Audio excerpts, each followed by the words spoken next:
Welcome. I'm Joshua Sparrow at the Brazelton Touchpoint Center, and this is Learning to Listen: Conversations for Change. To find out more about the Brazelton Touchpoint Center and Learning to Listen, just go to brazeltontouchpoints.org and click on Learn with Us, and look for Learning to Listen in the Conversations section. There's also a link there to our archive of Learning to Listen conversations over the years. To learn more about and register for more Brazelton Touchpoint Center conversations, events, and trainings, click on the catalog link in the chat. To join the Brazelton Touchpoint Center's Learning Network, look for the Learning Network link in the chat now.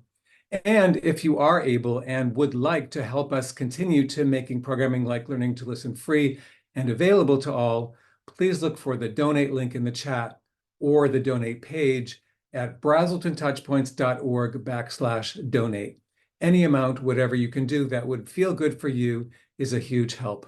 Thank you for joining us. Today, we will join Indigenous filmmakers Ben West and Yancey Burns and psychologist Amy West to find out why Native mascots are so harmful to all children, how pervasive Native mascots are in schools across the country and beyond, and what we all can do about it. They'll share with us clips from their courageous new documentary, Imagining the Indian, the voices of Native American experts on children's positive cultural identity, and the struggles and strategies of undaunted Native American leaders who will not stop until the misappropriation of Native culture and the stereotyping stop. But first, a bit of information about today's Learning to Listen episode. Over 1,200 people have registered for today's webinar.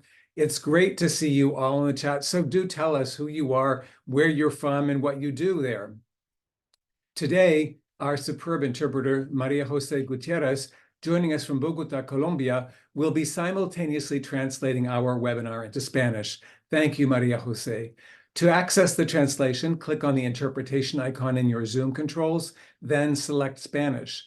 To mute the English in the background, select Mute Original Audio. La conversación de hoy será en español e inglés. En los controles de su reunión, haga clic en Interpretación. Haga clic en el idioma que le gustaría escuchar. Para escuchar solo español, haga clic en Silenciar Audio Original. We are also providing closed captions today for those who would like to use them.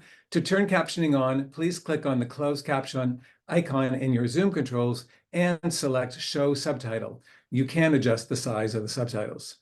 Please use the chat feature if you have a comment to share or need help with a technical issue. Please do put your questions for us in the question and answer box, and we will try to pause a few times along the way to respond to them. We know many of you may be wondering about certificates of attendance. If you would like to receive a certificate of attendance for today's webinar, please be sure you complete the feedback survey. The survey will open in your web browser when this webinar ends in an hour. You will also receive a link to the survey tomorrow in a thank you email that will include a link to the webinar recording, as well as resources about today's conversation. The survey and webinar recording will be available in both English and Spanish. You can also access these recordings on our YouTube channel and our website. Take a look for that link in the chat. Before we begin, I want to thank our sponsor, the Burke Foundation, and our Brazelton Touchpoint Center production team, Isabella Mantilla, Ashley Gaddis, Michael Accardi, and Suzanne Okasik. And now I'd like to introduce today's guests, Ben West, Yancey Burns, and Amy West. Ben West, who is Cheyenne, is a writer and filmmaker who has worked with numerous film production companies and institutions such as the Smithsonian National Museum of the American Indian. He has chosen to focus much of his life's work on Native peoples. Yancey Burns wrote and directed the award-winning documentary Short One Fall, and prior to filmmaking, he was a practicing attorney, most recently with the Board of Ethics and Government Accountability in Washington, D.C. He also owns and manages his family farm in Lincoln County, West Virginia, which produces 100% grass-fed Hereford beef. Dr. Amy West is Cheyenne and professor of clinical pediatrics, psychology, and psychiatry and the behavioral sciences at Children's Hospital, Los Angeles, and the University of Southern California Keck School of Medicine. She has spent more than 20 years working in Indigenous communities, belongs to a national Indigenous network of scholars focused on promoting the health and well-being of Indigenous youth, and has served in national leadership positions on Indigenous child development and mental health. Ben, Yancey, and Amy, thank you so much for joining us today. Congratulations on your powerful, must-see new film. Let's start with a short clip from Imagining the Indian to set the stage for our conversation today about how Native mascoting harms Indigenous people and all of us, and what we all can do to end it. When I was growing up, I didn't understand the concept of where Native people fit into the larger narrative in this country. In my elementary education, I learned that Columbus discovered America. We were being deprived of accurate, factual information about Indian history, Indian culture in school. Thoroughly ignored us as a group, except for November, right around Thanksgiving. And then back in the closet you go. I was going to school and the teacher had talked about the first Thanksgiving with the Pilgrims and the Indians, and I was so excited, so I raised my hand and was like, oh, I'm an Indian. And my teacher said, oh no, honey, you're not. Indians are extinct.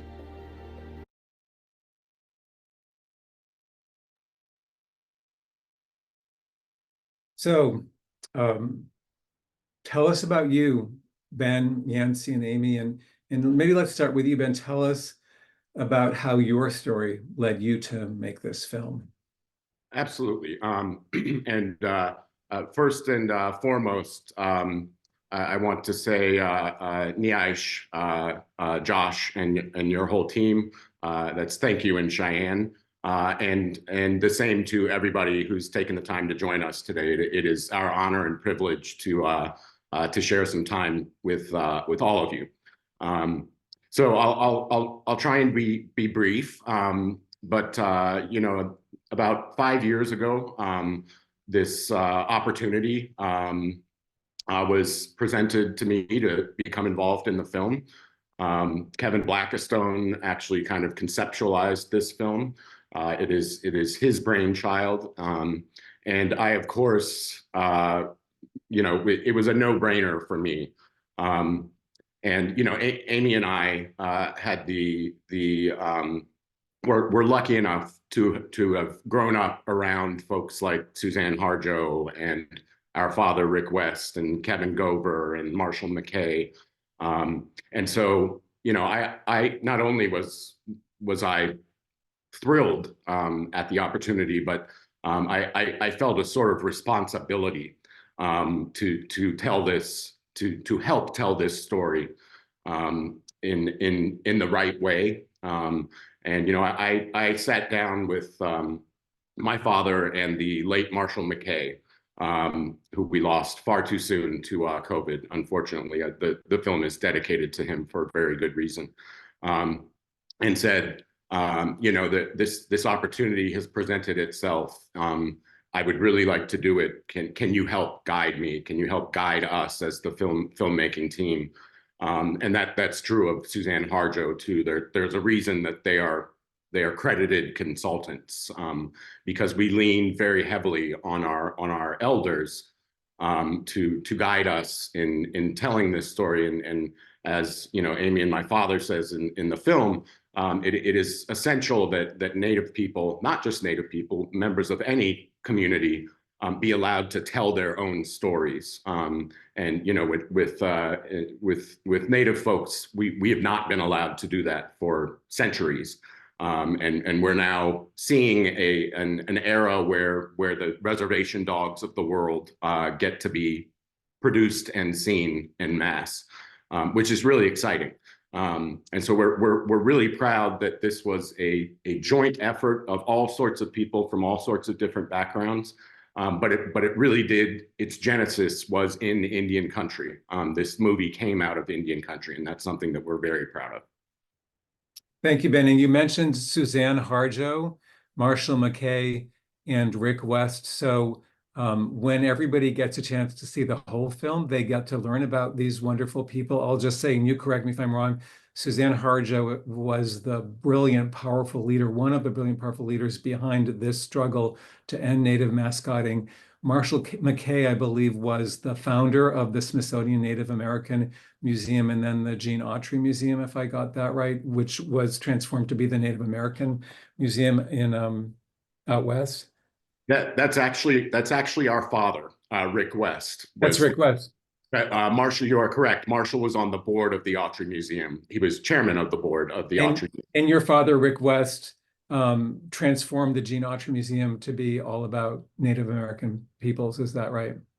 Not all about. It's still a museum of the American West, but yes, they had the Autry has an impressive collection of Native American material, and that's what attracted our father to go there. Absolutely. Thank you. And so, Amy, tell us about your story and why you had to be a part of this. Well, I had to be a part of it because my brother is the director. So that was first and foremost. But no, I mean, I think this, I'm not a filmmaker. I'm not in the film industry. I am a child clinical psychologist. And so I come at that, or at, these issues from that lens of kind of feeling really, passionate and hopefully knowledgeable about kind of what sorts of factors are important in thinking about Indigenous child development. I mean, all children's development, but in particular, I have, a real interest in understanding kind of risk and resiliency in Indigenous children and how we kind of use that information to develop better, interventions and preventative interventions to promote well-being and health in Indigenous kids and families.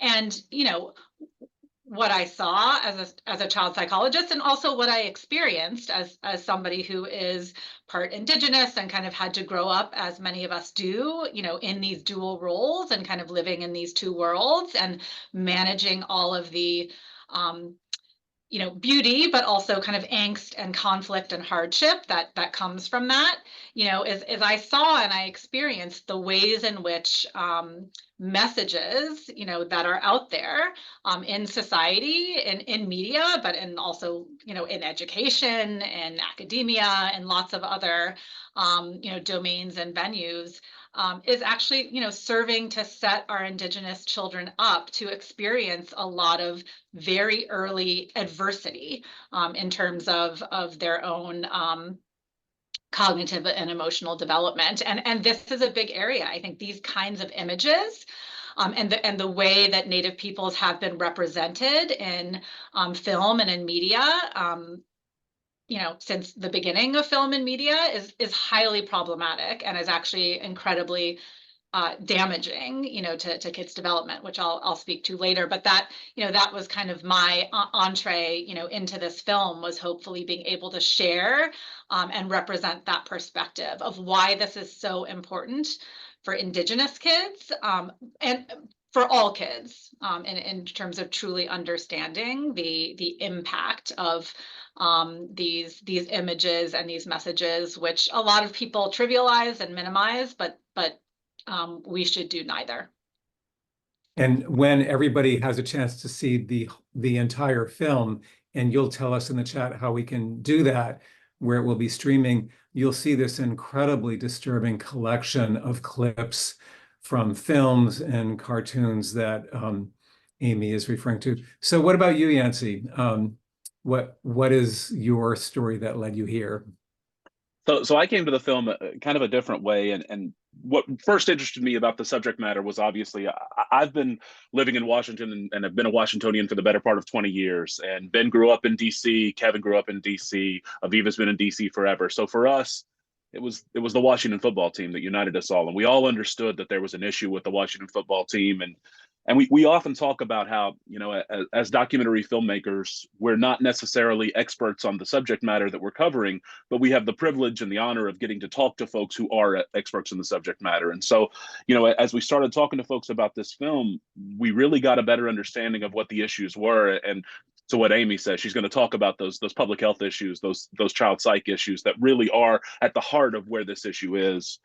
But another thing that we always talk about is, when folks see the full film, and we look forward to seeing them seeing the full film when we drop in February. But one of the things Ben talks about is how the film needed to start with 25 minutes of essentially just a history primer of Native people on this continent. And he talks about how that was so necessary because so much of our population doesn't understand that history. And for me, I understood that completely because I grew up in public schools in rural West Virginia, and I certainly did not understand that history. And it was a learning experience for me just to go through the making of this film. So that's where I'm coming at it from, and that's why I think there's so much to learn no matter who you are from this film. Thank you, Yancey. I have to say, too, I thought the first 25 minutes are just brilliantly clear and succinct expression of the horrible history of attempted genocide in this country. And you talked about the Washington, D.C. football team, and you did not use the R word. But just to say, it's because of the R word that you and your colleagues who will make this film all sort of shared growing up with the team being named that way. And in the film, again, you'll hear from people who kind of had their own awakening of just why and how that word is so horrible. But I thought we'd go now to taking another look at imagining the Indian to hear more about how Native mascoting is so damaging, and also to hear about how so many non-Indigenous people tried to make light of Native mascoting's harms and so didn't see or didn't care about why the R word for that Washington team was so hurtful. This is a life and death matter with us. Now, many people can laugh it off and say, oh, it's just a word, who cares? I think there's been this sense that this isn't a big issue. Native mascots is not kind of worth all of the attention it's getting. People say, we're honoring you, you're not offended, and shut up. They're not honoring us. There is no honor in that. They don't have a stake in what Native Americans go through. So powerful. So tell us, and maybe let's go back to you, Yancey, about how it is that so many non-Indigenous people don't see the harms, and tell us about the ways they continue to try to justify it as if it were actually not a big deal. Well, I appreciate you making note of the fact that I said Washington football team, because yes, the R word is a dictionary defined racial slur. But I say that because all these other teams are just as bad, because all these other mascots are just the same tool of dehumanization. That's exactly what they are. It just happened to be that teams with the R word were also racial slurs on top of tools of dehumanization. And so one of the things that we learned while making the film, and one of the things that was so valuable, I mean, the fact that we got to talk to folks like Dr. Amy West, like Dr. Derek Jennings, like Dr. Stephanie Freiberg, to learn about the public health issue that surrounds this, to learn about the fact that, for so long we talked about the issue of Native mascots as though it was an opinion issue. Either, you were offended by it or you weren't. Either you were being too woke if you were offended by it, or you were being too sensitive. And now we know, because of the decades and decades of research, that there is a tangible public health effect. We know that these mascots hurt Native people, particularly Native youth. And that's what I hope folks take away from the film when they watch it. I hope they understand that this isn't an opinion issue anymore. We know that these mascots are harming people and are harming the general public health of people. And so I always try to say to folks, whenever they see the film and they ask me, what do I say to my uncle who loves Atlanta baseball? What do I say to my buddy who loves Kansas City football? What do I say to him? And I think the simplest and most affecting thing you can say to folks is that there's no good reason why the name of a sports team should ever be more important than the health and well-being of people. Well, that is a great segue to the next clip we have ready to roll, where we can hear you, Amy, and colleagues talking about exactly what you were just saying, Yancey, about what we know now about how harmful this is to young children's development. There has been a lot of data to suggest that repeated exposure to images like mascots result in lower self-esteem, low self-concept. eventually leading to issues with identity, depression, anxiety, and other kind of negative psychological consequences. It also turns out that it's bad for other groups of color. So there's research showing that the use of natives as mascots also leads people to discriminate against other brown groups. The only benefit to native mascots is for white Americans. You know, there were times where I was ashamed of my skin color because I thought that we were just lower class, you know, and that's what I was taught in school. So for those of you who didn't recognize that deeply offensive gesture, that is the tomahawk chop of all things. So Amy, tell us more about children's cultural identity, the development of cultural identity, and how that is an important part of their health and well-being as children and throughout life.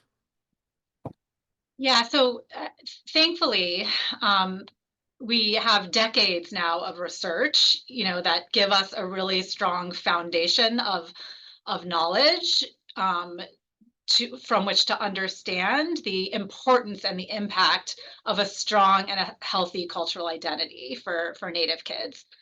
And what that research has told us that when kids, when Indigenous children are connected to their communities, are participate in community life and cultural life, when they are taught Indigenous ways and Indigenous ways of knowing, that is really good for their development. It leads to, you know, a more positive sense of self and well-being.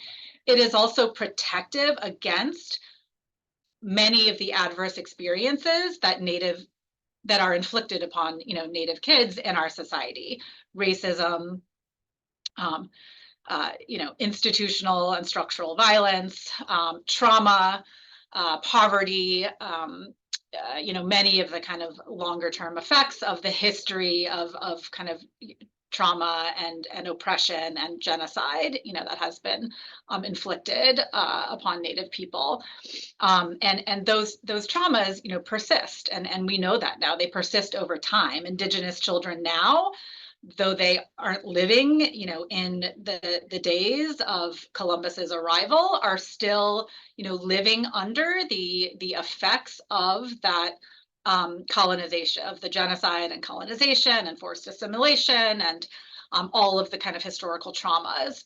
And so that, you know, having that kind of connection and a strong cultural identity is protective against the negative impacts of that trauma and of all of the kind of environmental and circumstantial assaults, you know, that are still perpetrated upon Native people. And mascots are harmful to the ability to develop that kind of healthy cultural identity and sense of self. I always think of it as, you know, kids are little sponges, right? They go out into their world and they're looking to others, they're looking to their teachers, they're looking to their parents, they're looking to peers, they're looking to media, they're looking to textbooks, they're looking around for messages about what their worth is in this world and what their purpose is, what their role is, and who they are as an individual and how they fit. And they internalize that, you know, that people aren't necessarily born with that kind of identity, right? It's built, it's internalized through messages that are received from a child's environment. And so what they see when they look out are these kinds of images, are their people, their culture being made, you know, a mockery of, and their people dehumanized, and then other people telling them not to care, right? Or that this doesn't matter, this isn't a big deal, or being silent, you know, or just remaining silent. And Josh, you asked kind of in our last segment, like, why do people not realize this is a problem? That is very purposeful. That's part of a colonial mentality. It's because we are all socialized not to see this kind of racism because it doesn't serve, you know, white supremacy and white, you know, superior mentality for people to see and to understand the harms of those images. And so it's a very purposeful erasure, of the dignity and importance of Native, a Native child's right to exist with equal value, to other people. And so that is purposeful, and now we know from lots of research, it is extremely harmful. It does result in, lots of short-term and long-term negative consequences. And Amy, if you don't mind, could you also touch on what you often do when we're doing panel discussions and the like, on the importance of Native children seeing adults stand up for Native people? Yeah, I mean, I think, thanks, Ben. Yeah, I do often make this point that there's kind of a double assault, right? When there's, the first assault is just having to bear witness to those images and experience the kind of dehumanization and the chipping away at one's sense of like self and dignity, when exposed to those kinds of images. But I think equally harmful, especially in terms of children, again, who are looking to those that they respect and value for ideas about who they are. So when those people, I think, remain silent in the face of those sorts of experiences, right? When a racist event occurs or a racist message is heard, and kids look around, and the adults and the teachers and the policymakers or whoever it is they're looking to aren't saying anything and are just kind of allowing it to occur, you have to imagine the message that that's sending to kids about what's okay and what isn't, and what is kind of, deemed appropriate to do. Did you want to say a little bit about the ways in which these kinds of stereotyped images and the double whammy that you talked about, how that is harmful to children from other oppressed groups and other children? Because we'll also be showing a clip a little later from the film about the way this issue is actually bringing together people from multiple oppressed groups. But tell us about how it affects all children. I mean, dehumanization is dehumanization, right? And we tend to do it to all minoritized groups, racially or otherwise, in our society. And so I think, again, when that sort of behavior is not only tolerated, but in many times just kind of upheld by people and society and institutions, it is kind of demoralizing and dehumanizing to all people in minoritized positions.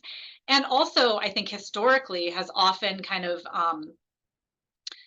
created like in-group racism and between group racism and competition for status, within different kind of societal groups, and all of which, again, is damaging. It's damaging to kids who are in those positions of inferiority or perceived inferiority. It's also, quite frankly, damaging to kids who are privileged, because they are then developing and internalizing these kind of, ways of these kind of, racist and colonial ways of seeing the world and understanding the world that is, harmful to their own humanity in the long term. Yeah, I would, if I may interject really quickly, Josh.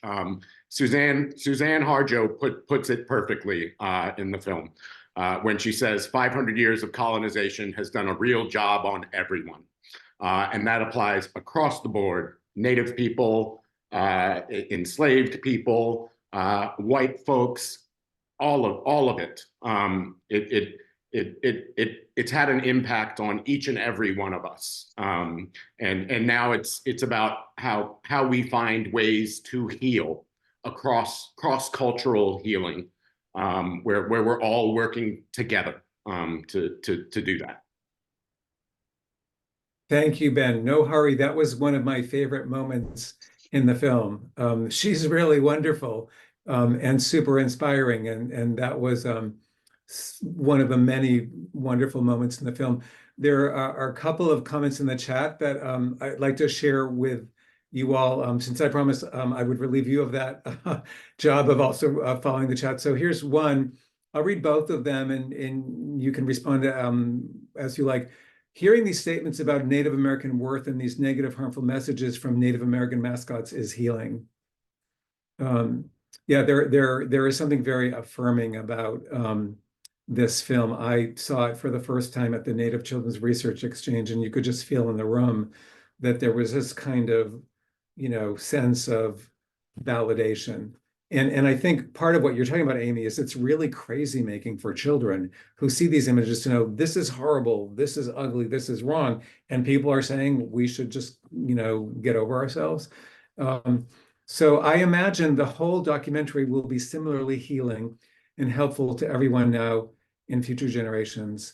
And then there is thank you in a language that I do not know, and I apologize for that, for completing this necessary and important documentary.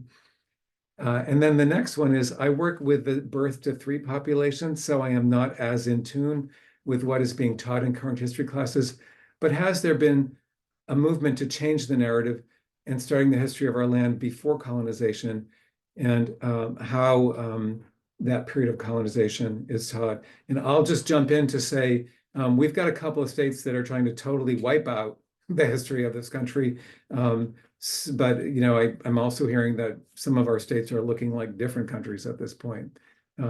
So who would like to pick up any part of these comments we've got here? I'll start. Yeah, one of those states that is surprisingly backwards is at the heart of Indian country in Oklahoma. But there are movements to correct curriculum, and they are catching on in certain places. As you mentioned, Josh, in certain places there's extreme backlash against establishing curriculum that teaches true and accurate history of Native people and their treatment. One thing, and actually I'll anecdotally go back and touch on something that we discussed earlier, which is the use of the R word, which we do not use. But we're actually partnering with PBS Learning Media and the National Indian Education Association to develop curriculum that will be available free of charge to anybody, any teacher, any parent, any adult, any child, K through 12, which will accompany clips from the film.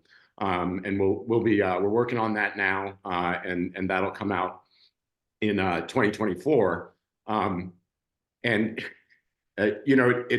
It's interesting when you mentioned the use of the R word. So we were talking with PBS Learning Media, and they have their standards and practices team, and they said, well, Kevin Blackistone, who is a Black man, uses the N word.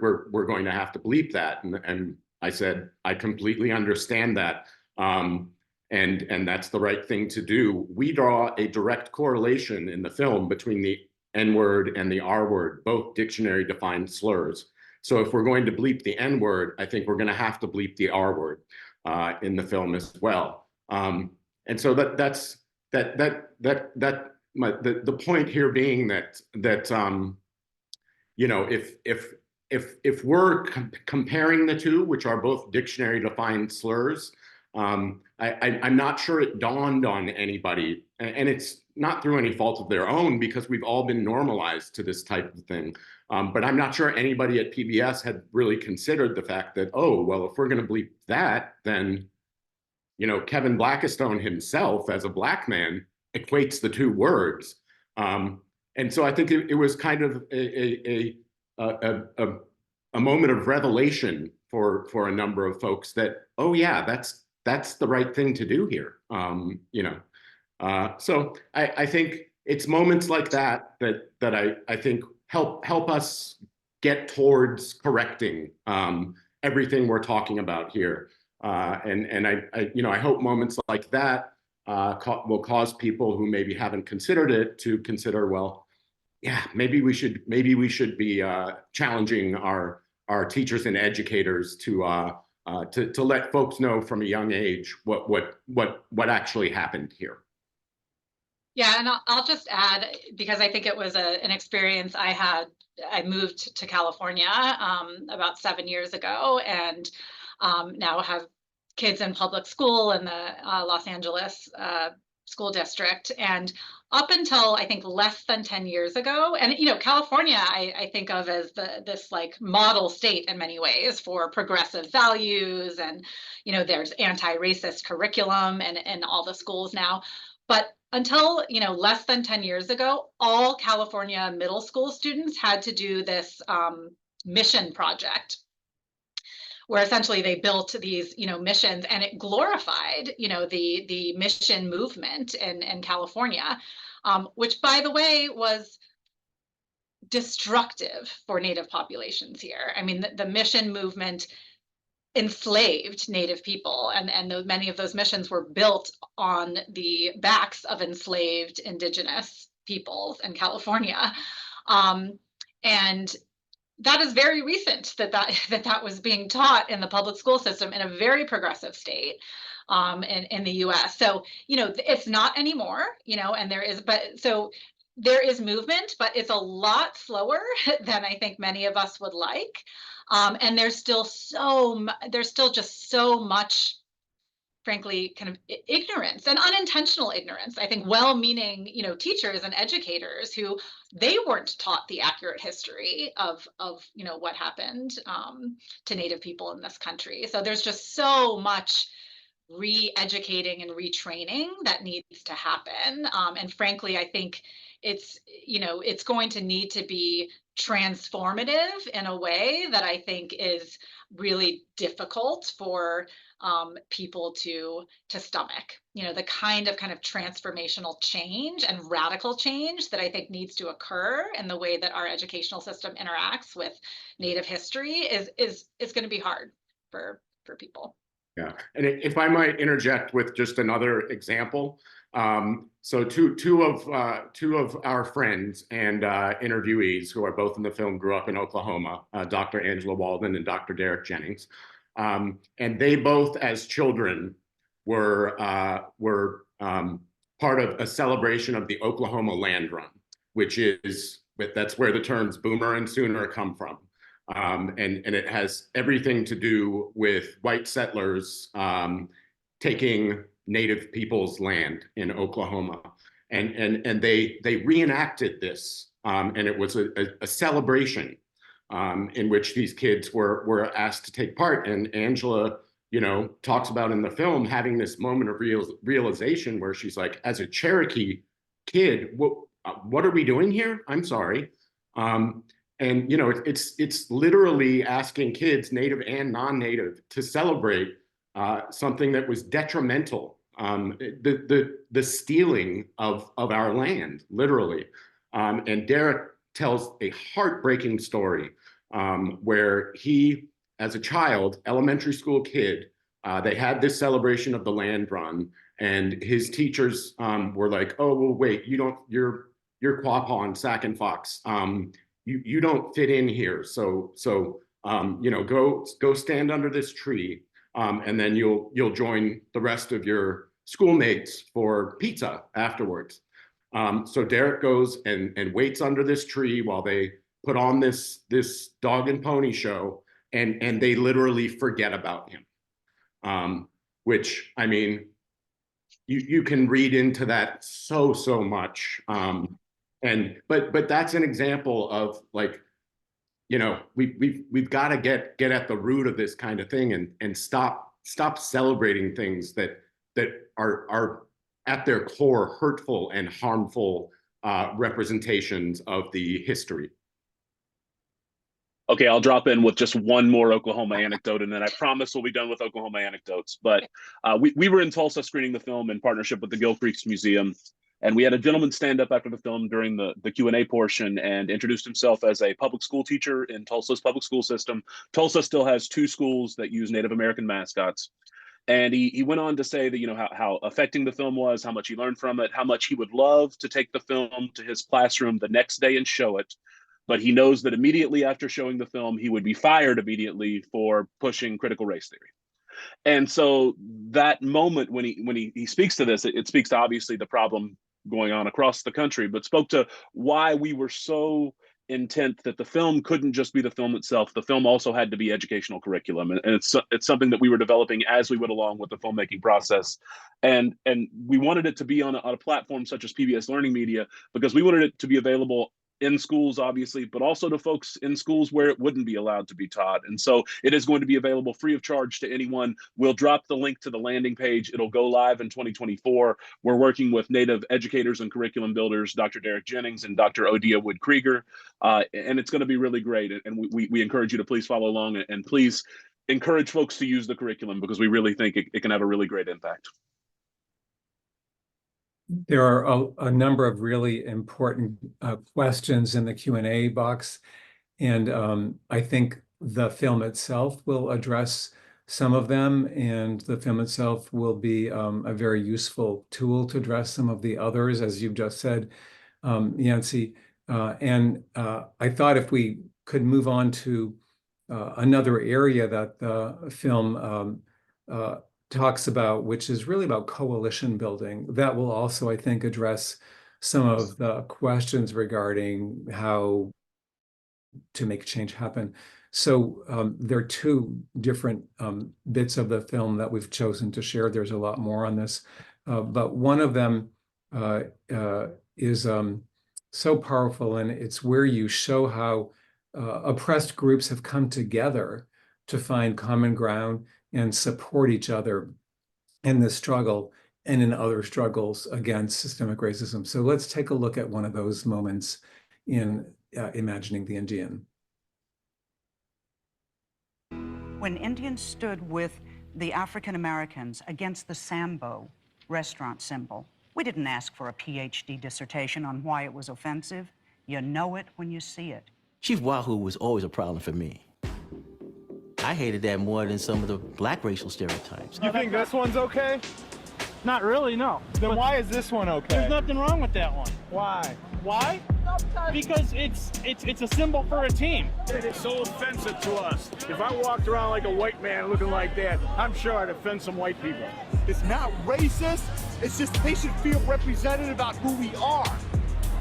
It's the Indians. I like the block C as an alternate, but Chief Wahoo is the tribe. And that's our logo.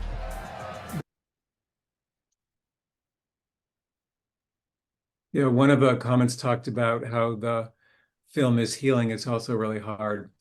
There's no getting around that. And it's as it needs to be to, face what's really happening. But one doesn't see a lot of this kind of coming together and people from one group sort of joining with another to speak on their behalf. And that's really, important part of the story of this film. So tell us about why you wanted to make that happen and what you see happening in this process of coalition building across groups. Yeah, if I might jump in first, I'm sure we all have something to say here.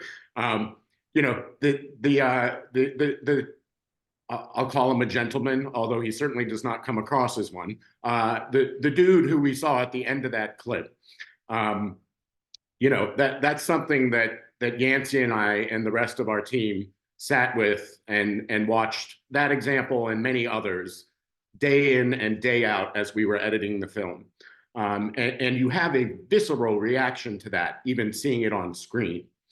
But Yancey and I had the opportunity to actually pound the pavement, go out and help protest with Amanda Blackhorse and Gayleen Krauser and Rhonda Labaldo, all of whom deserve tremendous credit for what they do in fighting mascoting, particularly in Kansas City right now with their football team. But to see that sort of thing in person, the amount of vitriol that I'm not even sure where it comes from. It's hard to fathom. Is amazing. It is. Yancey and I were just floored by this. Now that this does come around to a positive message about coalition building, Josh, which is that even in the face of that sort of thing, seeing what we just saw on screen in person, the solidarity of the folks who from all ilks, all sorts of different backgrounds and personal histories, the solidarity of those people who Yancey and I had the privilege to walk with, is in the face of that sort of overt racism is inspiring. And so to see all of these people come out and support Daleen and Rhonda, who are the organizers, is truly inspirational, and is one of the reasons we'll see in the next clip that we made sure to end the film on a positive and hopeful note, because there is coalition building going on and it's working. So with that, Yancey or Amy, if you have any thoughts. Yeah, I'll jump in just to say that I always talk about allyship when we talk about the film. You know, folks often come up to me and they ask me, you know, I'm a non-native ally. They ask, why does this matter to you? Why is this an issue that matters to you? And my first response always is that I have a firm belief that if you want to have an ally, you have to be an ally. You know, I'm from a marginalized community in rural Appalachia. My community has plenty of problems, and we certainly need allies. And so I encourage all my Appalachian folks to be allies, and because that's the only way any of us are going to overcome any of these issues. And so, yeah, seeing coalition building in practice, it shows you that's the only way these mascots are coming down. You know, that there's a reason that some have come down, and for the most part, it's because of coalition building. It's because of allyship, and it is the solution. Yancey, real quick, you want to tell the story of your buddy Will, I've had the pleasure to meet? So I'd love to tell that story. So my buddy Will is a Baptist preacher in Lincoln County, West Virginia, which is deep in the heart of rural Appalachia. We screened the film at Marshall University, and Will had a chance to come out to it. Will's son plays basketball for a team that is a rival of the Hurricane basketball team. Hurricane West Virginia still employs the mascot, the R words. Will this season, because his son is playing, is volunteering as the announcer for basketball games. He shot me a message last week to let me know that he is not using the R word when he's announcing Hurricane games. And he said that his wife immediately shot him a message because he asked her, you know, is it obvious that I'm not using this word?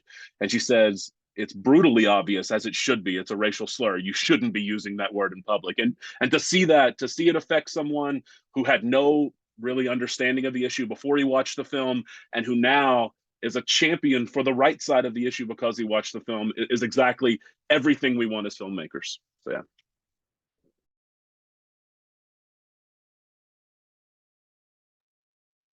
Yeah, I mean, I don't have a lot to add to that other than just to say, you know, it's a hard story to follow, because I feel like that is exactly the kind of change that we are hoping this film helps put, you know, the kinds of psychological shifts and awakenings and growth and awareness that we're kind of, you know, hoping this film helps to push along. But I do think there's, you know, one line in the film that I love that, I can't remember exactly who it is, but is talking about how, you know, this is just what all of the kind of, you know, white supremacists always feared, is that these, you know, marginalized and minoritized groups would get together and start talking and find like common, you know, alliance and ground. And I think, you know, we are starting to see that. And there's, you know, we're obviously very culturally distinct and diverse groups, but in terms of, you know, the way that this country and those in power have treated these different communities, there's a lot of commonality and there's a lot of shared experience, and you know, people are coming together and bonding and connecting, you know, over that shared experience, and there's a lot of power in that. That line, by the way, which is one of Yancey and my absolute favorite lines in the movie, is fine points of articulation. I'm sorry, Yancey. Alliance and articulation. Yes, that can be credited to the brilliant Phil Deloria. Phil Deloria, that's right. Yeah, who is a colleague of Josh's at Harvard. Say it again, the line. Points of alliance and articulation. Points of alliance and articulation. And Phil Deloria, I believe, is the son of the really important Native American leader, Vine Deloria Jr., right? Indeed, he is. Yes. Yeah, and he's got lots of brilliant pearls to offer in your film. So let's go back to the film, because there's also a really inspiring success story that is also about coalition building.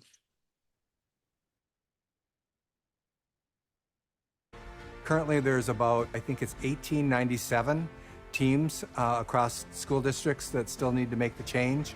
About 40% of those are still using the name Indian. It was incredibly empowering to realize that I could have a voice.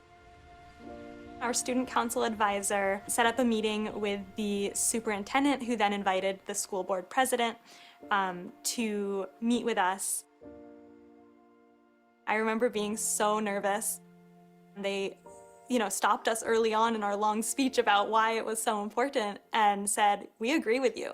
What do we need to do?" Usually where the strongest decision is made is when the youth are involved, and making it clear that this is a racist practice. When that happens, it leaves the school board with almost no choice but to make the decision.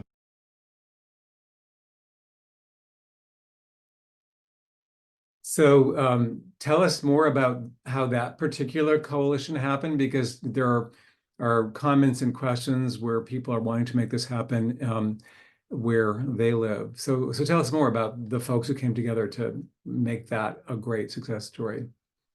Certainly. So the young woman kind of featured in that clip is named Emily Greenberg.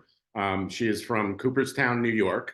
And, her school was called the R Words. And it wasn't until she attended a summer camp experience and met two young Dene friends, Kennard and Izzy. And they were just kind of getting to know each other and chatting. And somehow, their Kennard and Izzy's school sports mascot came up, and Emily, had to say, "Oh, well, yeah, well, mine's called the R Words." And it took that moment of kind of connecting with somebody from a different culture for Emily to have that awakening, which she did, and she immediately organized. And the other really cool thing about it is that one of the problems was that her school just it wasn't in the budget to change the mascots. So it's actually Oneida. And you will see a very important Oneida man later, Ray Hallbritter. They stepped up and said, "You're trying to do the right thing. We will pay to change the jerseys. We'll pay to redo the gymnasium floor." So it was just this tremendous moment of exactly what we're talking about, of like-minded people coming together to help one another. And this comes towards the end of the film for a reason, because as I said earlier, we really want to end this thing on a positive and hopeful note as we all move forward and help one another. And to that point, Yancey and I recently started a nonprofit called the Rena Flying Coyote Collective. This is named after Amy and my great-grandmother, also named Lohoi Vat, or Standing Out Woman. She had many, many names. But the purpose is to continue to be able to take the film out and engage with folks at anywhere from the elementary school level to tribal colleges to major universities to tribal communities. And so, in addition to coming out on Amazon and iTunes in February, we want to continue to be able to go out and visit with folks and have face-to-face discussions with people, because I think it's really valuable. So that organization is in place to support that very kind of thing. If anybody has any ideas about support to go out and do those community engagement projects, please feel free to reach out to us. We are happy to hop on a call or a Zoom with anybody. Thank you, Ben. And I think we'll have your contact information in the chat.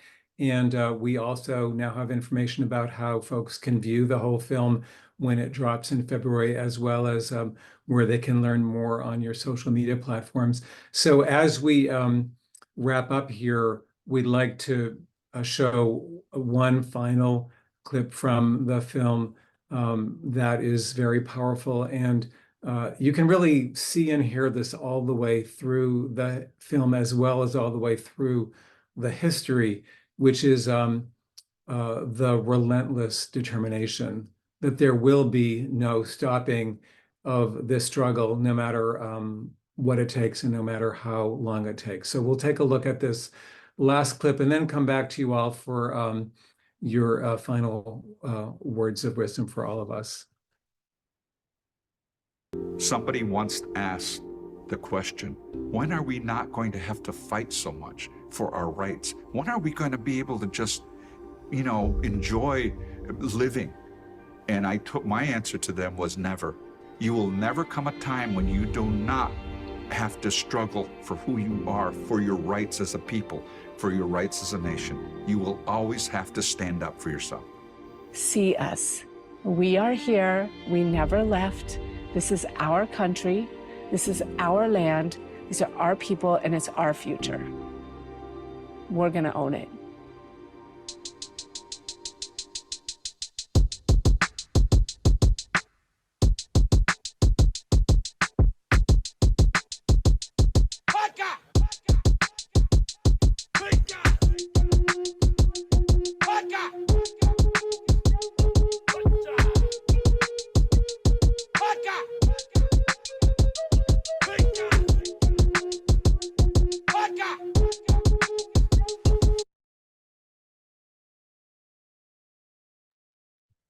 Would you identify the two people we just saw for us, and then tell us what you want us to carry into the rest of our lives? Yes, so the gentleman you saw in that fantastic bolo tie was Ray Halberter. That's exactly who I was mentioning, who stepped in and had his tribe, Oneida, New York, pay for the uniforms and the gymnasium floor and facilitate the change that Emily Greenberg and Kennard and Izzy got momentum for. The woman who closes us out in just absolutely fantastic fashion is Dr. Stephanie Freiberg. She is Tulalip, and along with people like my sister, Stephanie is really leading the research movement that has proven scientifically everything we've mentioned about the public health aspect, which is an issue here. We couldn't end the film more fantastically than hearing from those two people. We have 2 minutes left. I'm going to let Yancey and Amy close us out. I just want to say to you, Josh, and Isabella, and everybody on your team, everybody who took the time to join us today, please reach out. We would love to talk with you. 1,000 ahos. Aho. Yeah, I'll jump in and say exactly the same thing, which is please do reach out.